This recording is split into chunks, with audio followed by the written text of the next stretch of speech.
Reflexão bíblica. Atos dos Apóstolos. Capítulo 24.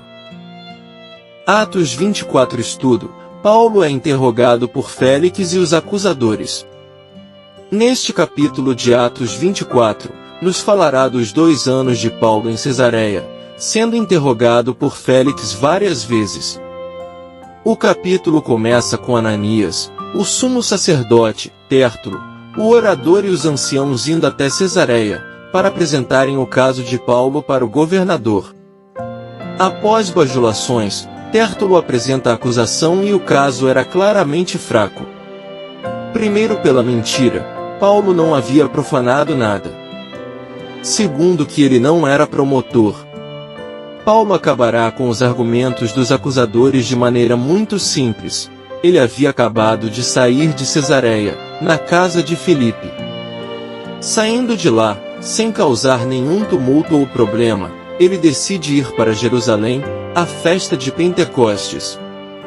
Lá, com todo cuidado, se apresenta, sem causar nenhum problema. Os seus reais acusadores, os judeus que vieram da Ásia, não estavam presentes ali perante Félix, e Paulo deixa isso muito claro. A acusação era fraca demais. O motivo dele ter sido acusado justamente pelos judeus da província da Ásia foi que o Espírito impediu Paulo de entrar na Ásia antes, em Atos 16, mas mesmo assim o Evangelho chegou a todos. Contexto histórico. Paulo foi interrogado pelos fariseus e saduceus, agredido na face a mando de Ananias, sumo sacerdote, sem saber que ele era. Paulo o insulta, o chamando de parede caiada. Paulo se desculpa ao descobrir e percebendo a divisão entre eles, usa de estratégia para os confundir. O tribuno, vendo tudo aquilo, poupa a vida de Paulo pela 2ª vez, o tirando de lá. O Senhor fala com Paulo, garantindo que, não só em Jerusalém Paulo testemunharia, mas também em Roma. 40 judeus juram que não vão comer e nem beber enquanto não matarem a Paulo, e tramam assassiná-lo. O sobrinho de Paulo descobre e avisa Paulo, fazendo-a saber o centurião Cláudio, que o envia ao governador Félix, com uma carta. O governador está protegendo Paulo no pretório, até que os acusadores cheguem e ele possa ouvir as 2 versões. Ananias vai até Paulo. Versículo 1. E, após 5 dias, o sumo sacerdote, Ananias, desceu com os anciãos e com um certo orador chamado Tértulo, os quais informaram ao governador acusações contra Paulo. O relato de Lucas do caso contra Paulo reflete o procedimento legal padrão dos romanos, que incluía a acusação trazida por um orador, advogado. Tértulo era um nome romano comum, mas ele podia ser um judeu.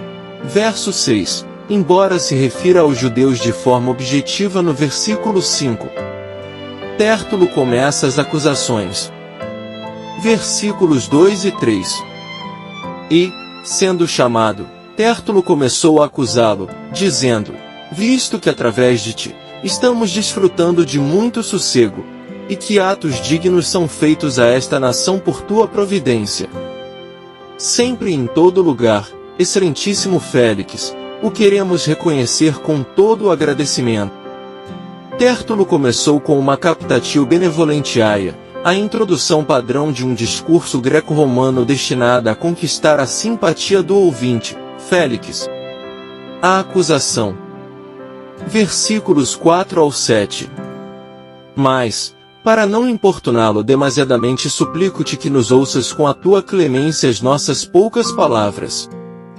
Porque temos achado que este homem é uma peste que promove sedições entre todos os judeus, por todo o mundo, e um líder da seita dos nazarenos, o qual intentou também profanar o templo, e nós o prendemos, e queríamos julgá-lo conforme a nossa lei. Mas o tribuno Lísias veio a nós, e com grande violência, tirou-o de nossas mãos. Paulo foi acusado por Tértulo de muito mais do que apenas introduzir um gentio no templo, profanar o templo.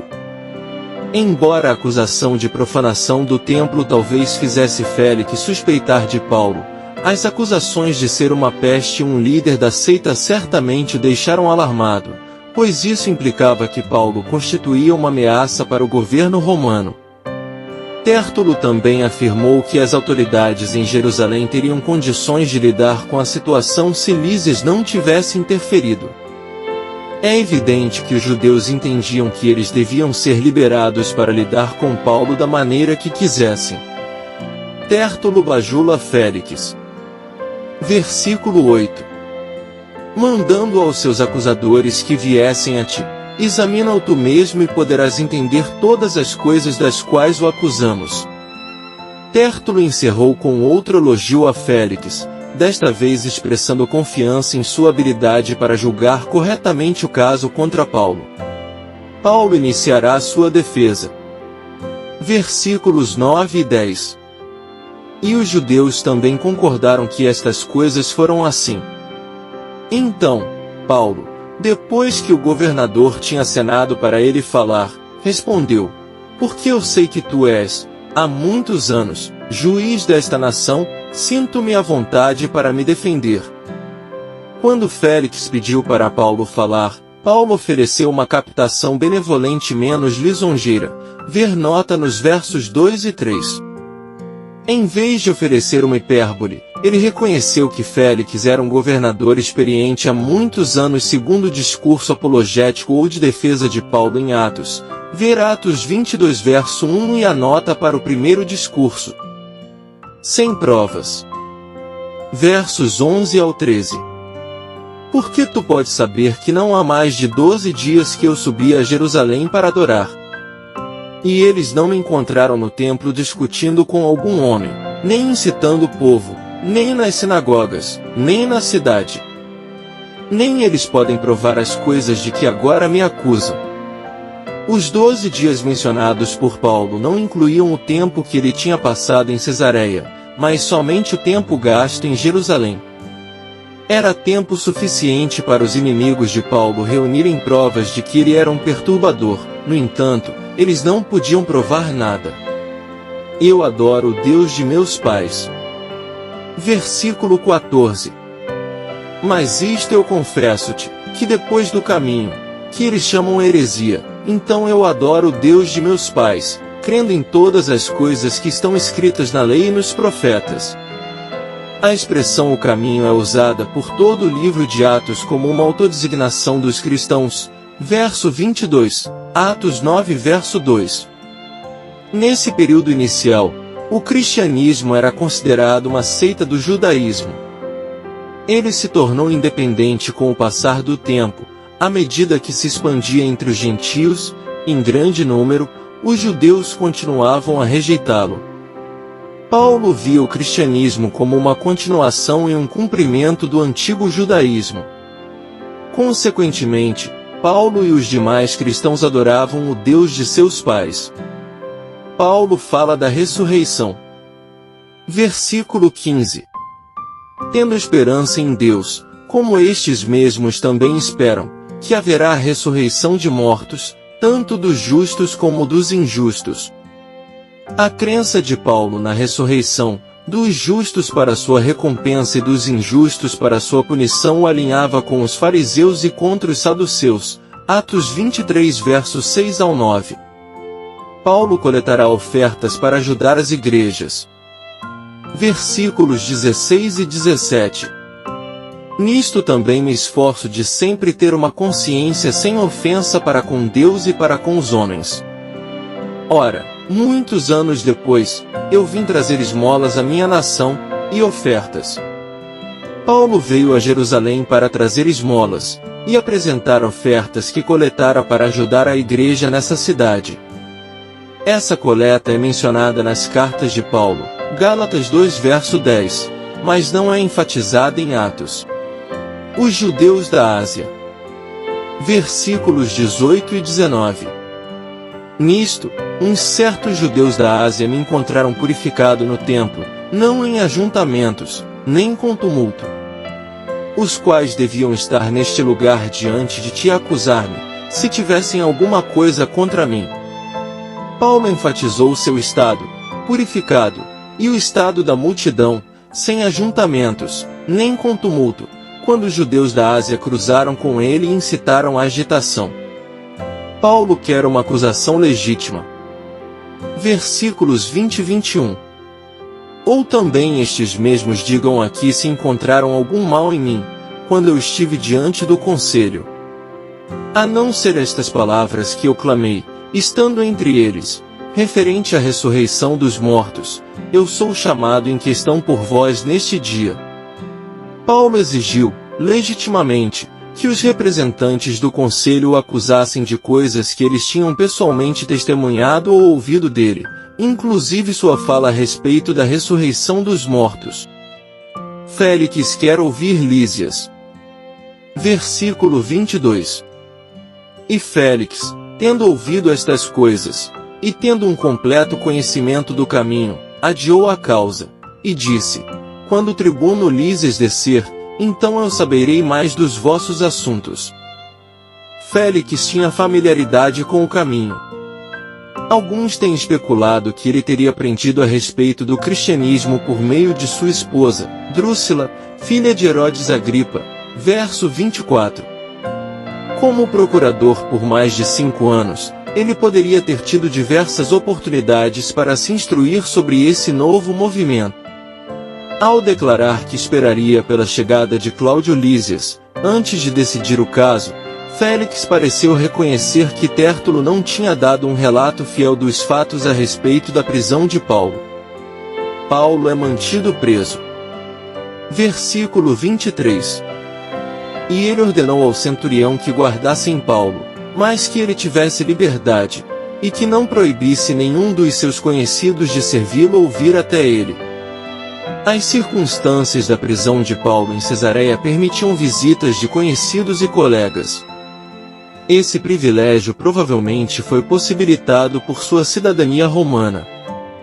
Paulo fala com a esposa de Félix. E alguns dias depois, vindo Félix com sua mulher Drúxila, que era judia, mandou-o chamar a Paulo, e ouviu-o acerca da fé em Cristo. Félix estava suficientemente interessado no cristianismo que trouxe sua esposa, Drúxila, que era judia, para ouvir Paulo. Paulo discursa e Félix o libera. Versículo 25. E, discursando sobre a justiça, a temperança, e o juízo vindouro, Félix, tendo medo, respondeu: por agora vai em teu caminho, e, quando eu achar o tempo conveniente, te chamarei. Paulo pode ter adaptado seus comentários especificamente para Félix, cuja moral era publicamente questionada. Por exemplo, ele tomou Drúxila de seu primeiro marido Aziz. Sentindo a ameaça do juízo divino, Félix tendo medo e despediu Paulo. Paulo tem esperanças pela conversão de Félix. Versículo 26. Além disso, esperando que lhe fosse dado dinheiro por Paulo, para que o soltasse, mandava chamá-lo mais frequentemente e conversava com ele. Qualquer que tenha sido a expectativa de Paulo pela conversão de Félix, a motivação oculta da autoridade para as frequentes conversas entre os dois era desprezível, ilegal e indicativa de miséria espiritual. A imoralidade de Félix. Versículo 27. Mas, após 2 anos, Félix teve por sucessor a Pórcio Festo, e Félix, querendo agradar aos judeus, deixou Paulo preso. A imoralidade de Félix também é vista no fato de ele manter Paulo preso por 2 anos, apesar de não achar que o apóstolo tivesse cometido alguma ofensa punível, e o deixou nesse estado até a chegada de Festo, o novo procônsul, cerca de 59 depois de Cristo. Conclusão. Concluindo, o ensinamento que temos aqui neste capítulo é simples: estamos seguros enquanto fizermos aquilo que é correto diante de Deus. Se andarmos na obediência ao Senhor, não temos nada a temer. Paulo fala sobre isso em sua carta aos Romanos, com muita propriedade. Deus sabe o que é melhor para nós. Quando um caminho é impedido, quando uma porta se fecha, Quando algo que não entendemos acontece em nossas vidas, devemos continuar com a certeza de que Deus permanece cuidando de nós, em todo o tempo. Paulo sabia como isso funcionava, ele não abandonava seu chamado, porque sabia da recompensa, do que Cristo havia feito na cruz. Graça e paz por parte de nosso Deus e Pai, e de nosso Senhor e Salvador, Jesus Cristo, estejam sobre nossas vidas.